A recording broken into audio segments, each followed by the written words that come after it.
Hi, I'm Aurora and I'm a complete newbie to Etsy, but I want to make Etsy my full-time job. Today I'm going to share with you the results from my very first month on Etsy, as well as the strategies and tips I picked up along the way. This is the timeline we're going to follow. At first I'm going to talk to you about my Etsy shop, so what is my goal, my niche, etc. Then we're going to pass to May's numbers, which is this month.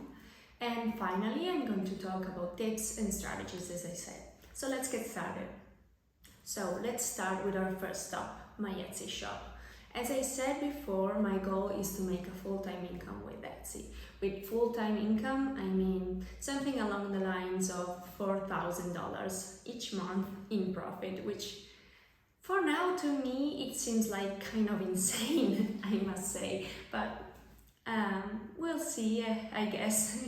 What can I make of it? I tried to calculate the revenue I would need in order to make $4,000 every month, and I don't really know my profit margins yet. I'm kind of new, as you can tell, so I wasn't really able to do that. But in the end my goal is to build a six-figure business, and I hope to do it in 1 year. So that would mean $8,000 in revenue every month. Yes. From now on, I will be sharing my journey with you, from tips, strategies, and results. And if you want to follow along, you'll see more videos coming from me. Next, on to my niche. I sell digital downloads, mainly Canva templates, but also Notion templates. They are for small business owners. And the only thing I will tell you with the niche is you always hear everybody talking about you have to find the right niche, you have to niche down. Anyway, what I found, and actually what I decided to do, was to, yes, choose a niche which is not broad, but I don't sell to a specific business owner only. I sell to different business owners. From there, I will see what sells better, what I like doing more, and yeah, we'll see from there. So another thing I think is important, I will be showing you the numbers from my whole month, but I actually started on April 20, so it's 10 more days to May. So this is not my first 30 days, this is my first 41 days. I think you need to take this into account. Okay, so here we are. These are May's numbers. Keep in mind I started 10 days before May. So as you can see, here's April 20 and this is where I opened my shop. So in my first month, I managed to sell 37 products for a total of a little under 300 euros. So if you guys haven't picked it up for now, I'm Italian, so you will see my numbers in euros and not dollars. So also right here you can see it says 45 orders, and I don't know why I actually did 47, and also in the revenue it's not reflected. I don't know why right now Etsy is not giving me my last 3 orders, but I guess that's it. So my goal on my first month was to make $100, or 100 euros I should say, in my first month. And it may look like I succeeded, but actually I closed my 30th day at 98 euros. So I was almost there, but not really. It's kind of a gray area for, my confidence. I decided to say I did reach my goal, but for 2 euros I really didn't. So yeah, as I said, it's kind of a gray area, but this was my goal. And anyway, I think I got close enough. Also, as you can see from here, what's interesting is this bump in visits in May 2. So this is actually not organic. I listed one of my Notion templates in Notion's website, and I thought this was going to be a great idea, but this was my first mistake. So I thought if a lot of people on Notion see my template, they come to my Etsy shop and they will love it and buy it. A lot of people actually were coming every day. You can see it's a lot more people compared to my first days. But what I discovered is a lot of these templates on Notion websites are free. So these people are not coming there to buy. So even if a lot of people did go to my Etsy shop and looked at my template, none of them bought, like none. So what I actually found is that my organic traffic started to go down because Etsy saw that a lot of people were looking at my product, but none of them was actually buying. So yeah, that was kind of a mistake, but as you can see from there, I don't know what it is, 10 days after it started to drop down. And here, around May 14, 15, is where things actually started to, turn up. And I will explain in a little bit why is that. Let's look at my orders now. As you can see, it looks like my very first order was in like the second day I opened. This was actually my boyfriend, so no. My very first order was actually on May 4th, so 14th day since opening. And this one here is my sister, but apart from boyfriend and sister, these are all organic sales from people I don't know. It's kind of amazing to me, honestly. As I said, from May 14th, sales started being pretty consistent, except 2 days, which are, where are they?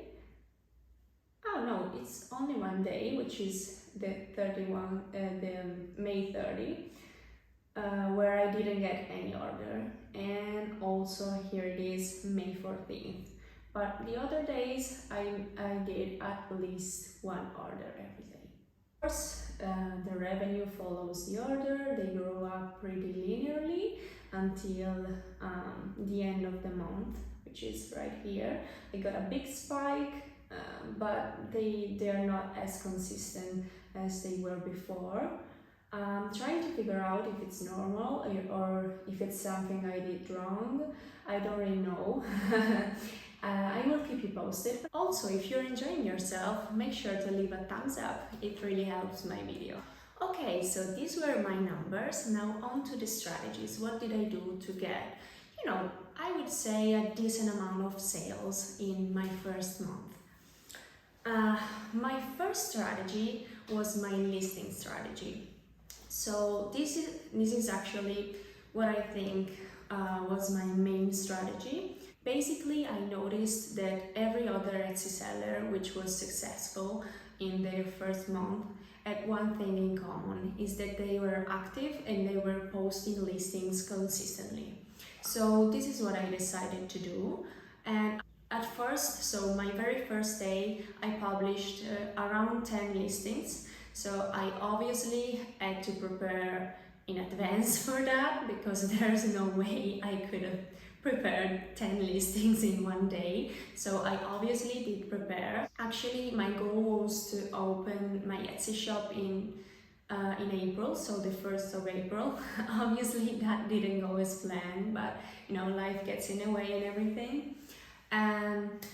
But yeah, so after that, for I would say my first week, I published 1 listing a day. And at first I thought it was enough, but then nobody was buying from me. I saw a lot of other YouTubers that they got their first sale in their first week.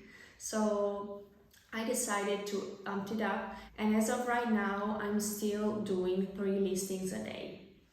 I know this is a lot of work.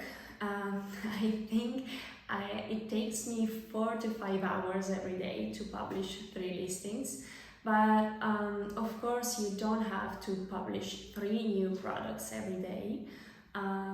So What I do is actually a lot of times I bundle up products together, or I post the same product 3 times with different listing photos, with different keywords, tags, everything. So this is really important. And that leads me to my second strategy, which is testing. I tested a lot of things. I actually started testing with my niche, as I already explained to you. But yeah, I test a lot of listings photos. I test different ways of keyword research. I test different ways of doing Etsy tags. I'm basically testing everything, and this is a strategy I think it's really important. Another strategy I'm using, which I'm really on the fence about, but this is what I ended up doing, so I'm going to tell you. I'm running a daily sale of 50%. I know it really cuts down my profit margin, but as I said, I sell digital products, so they can take it. I'm thinking to switch, to bring it down at 30 or 20, or maybe even getting rid of it completely in my second month. But today is actually June the 1st, and I really didn't. I'm gonna explain you why. So one day I forgot to run my daily sale, and that day no sale was coming through. And then later in the evening I discovered that I did not place my daily sale. So I go ahead and fix that, and 3 sales started coming in. So I think that this 50% daily sale really helped me in getting a lot of my sales actually. Okay, so on to my fourth and last strategy. Etsy ads. I know you don't want to hear this. I know a lot of people actually don't suggest you run ads until you know which products really perform and which products actually get organic sales. But honestly, I didn't want to wait for organic sale. I didn't want to wait for people to come and see my listings. I wanted to get some eyeballs there. So I actually started running ads almost immediately, I want to say. So let's do one thing. Let's jump to my ads numbers. Okay, so as I said, I really wanted to hit my goals. So I started running ads almost immediately. And let's see here.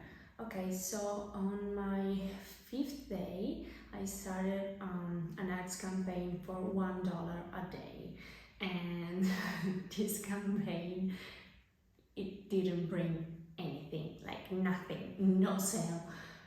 But what I did wrong, I think, is that I wasn't advertising all my listings. I had $1 a day for only one listing, which I thought it was the best one I had. And okay, so on April 29, as you can see, I dropped everything because I was afraid to lose money, obviously, and that for a couple of days, maybe 1 week. And on May 6th, I started my new ad strategy. So I decided to try it again, and $1 a day again, and nothing happened, obviously. But on May 15th, actually, I decided to up my spend to $5 a day, and I started advertising all of my listings. So that includes my new 3 listings every day. Everything is included in the ads. And as you can see, first sale came in the same day I started this new strategy. And I got a lot more eyeballs ever since. So I want to spend a little bit of time like talking through it. So my ads are obviously not profitable today. I spent $92.55 on it, and my revenue is only $64.66. So I'm kind of losing money, but not really, because as you see here, I made a total of 14 orders from ads, but my total orders were 47. And they all started rolling in after I started running this kind of ad strategy. So this means that my organic sales went up because I'm running ads. And at the end of the day, I spent dollars every day, but made more each day. So my shop was actually profitable this month. As I said, obviously the ads on their own are not profitable, but I really wouldn't have gotten any sales, I think, or at least not so soon and not so frequently, not so consistent. So I think that this is a great strategy. You need to invest a little bit. I didn't really spend much actually, but of course I didn't gain much from my sale. So this was really an investment for my business. Of course, as I go along, I will change my ad strategy, but as a new shop, as I said, I see it as an investment. Okay, let's do a little bit of recap right now. So here is my Excel spreadsheet I made. It's really simple, but I think it's a job. So in April, I had a total of 23 listings, only 79 visits, and my conversion rate was 1.3. But as I said, on April, I really sold to my boyfriend, so it doesn't really count. I spent a little bit on ads, as I said before, and my net profit was minus 157. Not great. But in May, my total listing grew to 111, and I had quite enough visits, 1232, and my conversion rate is 3.6%. So the conversion rate, on average, a good conversion rate should be around 5%. So it's not really bad, but I can do better. And as I said, I sold 47 items and my revenue is a little under 300 euros. And my fees are really high, I know. You have to know, in Italy, the fees are a little higher than in the US. I think I have 4% plus 30 cents, and in the US it should be 3% plus 20 cents, if I'm not wrong. So my ad spend was $92. Yeah, this is euros, but it's actually dollars. And my revenue, as I said before, is 66.9. In the end, my net profit was 43 and 42 euros. I'm not really mad about it, but it's not a lot, obviously, and I'm just hoping it will go up from there. Okay, so that's it for today, guys. Thank you so much for watching. Like and subscribe to follow along this journey of making a full-time income with Etsy. I hope today you learned it's not too late to start.